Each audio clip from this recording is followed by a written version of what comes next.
عبد الکریم صاحب سندھ سے آپ سوال کرتے ہیں، مفتی صاحب عرض یہ ہے کہ آج کل اکثر غیر مسلم جب مسلمان کے پاس آتے ہیں تو وہ السلام علیکم کہتے ہیں،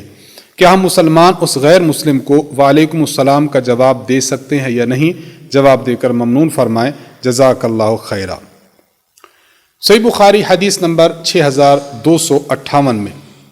حضرت انس بن مالک رضی اللہ عنہ سے روایت ہے، فرماتے ہیں کہ رسول اللہ صلی اللہ علیہ وسلم نے فرمایا، اذا سلم علیکم اہل الکتاب فقولوا وعلیکم۔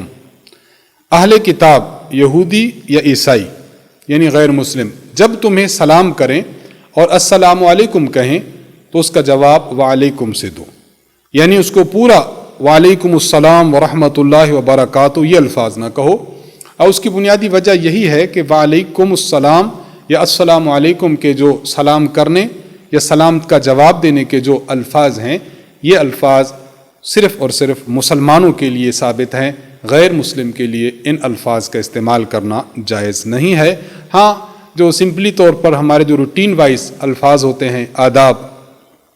سر، آداب، تسلیم، اس قسم کے الفاظ استعمال کر لیے جائیں تو گنجائش ہے، لیکن پراپرلی السلام علیکم ورحمۃ اللہ، وعلیکم السلام ورحمۃ اللہ وبرکاتہ، ان الفاظ کے ساتھ ایک دوسرے کو خطاب کرنا یہ صرف مسلمان کا حق ہے، غیر مسلم کا نہیں۔ اس لیے غیر مسلم کو وعلیکم السلام ورحمۃ اللہ وبرکاتہ کے الفاظ سے